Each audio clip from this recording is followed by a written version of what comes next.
with 6 assists. How have you felt, developing that rhythm with your teammates? It's really just repping it out in practice. You get to know your teammates. And when you just play with them every day, I know where they like the ball, the plays we run, when to get off of it, when to stay on the ball. So it's just really repping it out with them. I'm with them every day, so it's just I trust them. I know we're all elite shooters, so it's just like really they're making my job easier. I can just hit it to them. Bob, I guess both of you, how nice was it to play a game at the Petersen Event Center against a different opponent? It was nice. It's bright. It's definitely bright in there. They told us, it wasn't packed because it was just an exhibition game, but I could just tell, I like the energy, and I feel like it's going to be a good season. Yeah, it was a great feeling just out there with the crowd, our home crowd, and I just can't wait to stack wins there. I'm super excited. Ish, you played with both Bob and Jalen tonight running the point. What are the differences between the two when you're on the wing? Two great PGs first and foremost. I've gotten to witness their growth this summer, and it's been amazing. Just have them right next to me in the backcourt. But Bob, honestly, it's really great. Pete, they make my job easy. They put the ball in the pocket where I need it, and vice versa. I think we gel off each other well, and I'm super excited to be backcourt partners with both of them. Bob, do you consider yourself kind of a pass-first player, looking to pass before you shoot? I consider myself a great decision maker. So if I got to pass first or if I got to look to score, I feel like the coach trusts me enough to make that decision, and I trust myself enough to make that decision. So I wouldn't really put a label on it. Was that something you had to learn how to do? Is that something someone had to teach you, or did it come in? Definitely. I feel like I definitely learned that first from my dad. Being a coach a lot of good guards, and he just kind of always instilled that in me. If you're gonna have the ball in your hands, you got to know when to go and when to not to go. And you've been telling me that for a long time. I have a question for Coach, two-parter. Where did you find the twins, and what did you like about their play, and how do you tell them apart? Well, the twins came over to the States 2 years ago and went to IMG Academy down in Florida.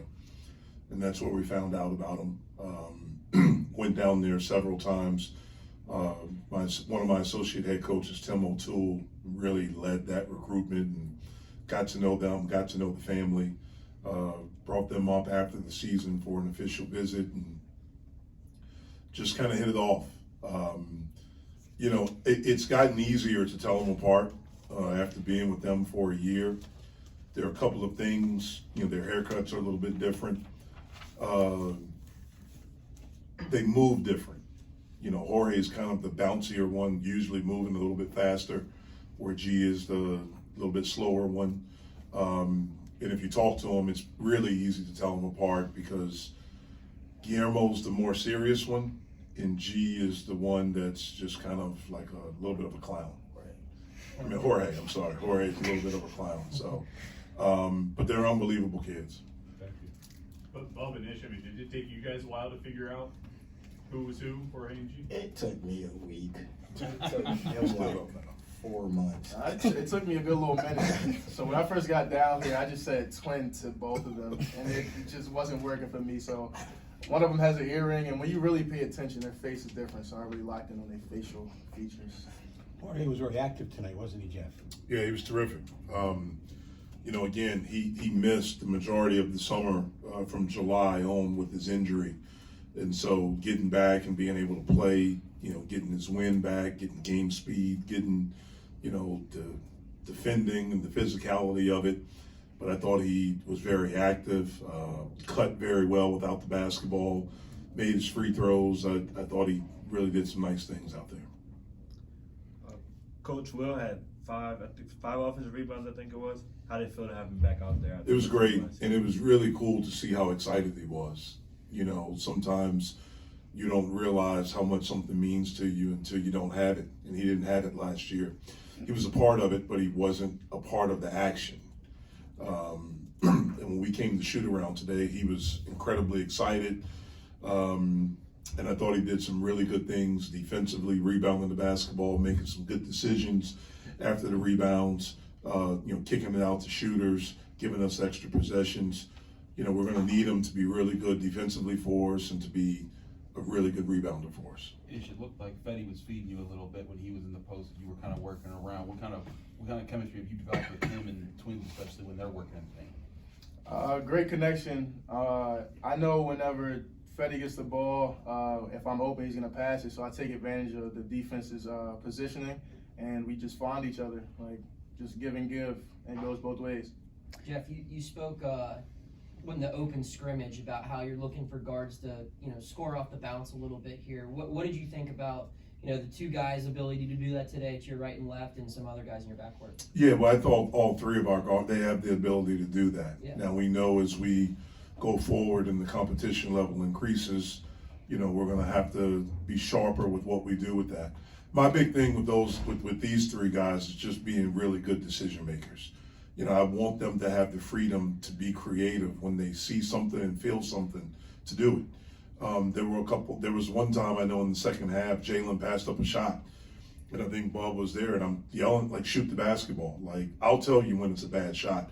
I want them to have that freedom, but I want them to be really good decision makers and knowing when to pass it. I thought Bob had a time in the second half where he had an opportunity, which we do every day in practice and have done it at a really high level, where he took a shot. It wasn't a bad shot, but we had a better shot. That's what I want from them and all of our guys all the time. On the note of decision making, I mean, when you're playing against a Division II opponent, there are going to be defensive mismatches where guys might just be tempted to go ISO and kind of take over. How nice is it to see? I mean, you assisted on 19 of 32 baskets, 7 turnovers, and you guys played a really clean game. Yeah, we did. But I thought it could have been cleaner. I know it could have been cleaner. And I'm really excited to watch the tape and to be able to have some things when we get back together on Friday to show these guys individually and then to show our team collectively ways that we can be better, especially defensively. Any more questions for the student athletes? To both the players, there was a lot of times Zach was going right to the rim. What kind of energy was he bringing also defensively with his moving around? He brings explosive energy. With Zach, you never know when he's going to be on ESPN Top 10, and it's actually exciting to play with him. It's actually it's an advantage. It's always an advantage to have just a super athlete on the court. Bob, this was your last tune-up before Monday, the first game of the season. Excited, nervous? Like, what are the feelings going into the first game? Everyone, is going to be a little nervous, but I feel like I'm ready. I definitely feel like I'm ready for it. What do you think is the difference for you when you're playing the point between G being out there at the 5 versus Fede at the 5? It's just different strengths. G can stretch the floor a little bit more. He's going to shoot. He can pass a little bit better. G kind of brings it more offensively, and then Fede brings it more defensively. Fede's he's gonna block shots. He's gonna hit screens hard. And he's also gonna catch lobs. It's just they're both really good at what they do, and they just do different things. Ish, you had to take a lot of shots last year at your last stop. Does the fact that you have some diverse, threats, everyone pretty much around you can shoot when you're on the floor, does that also make your job a little bit easier? Yeah, for sure. Just playing within myself, honestly. Like I said, I have a lot of confidence, but I know the guys around me are great basketball players, so it just makes everything easier when you have great basketball players next to you.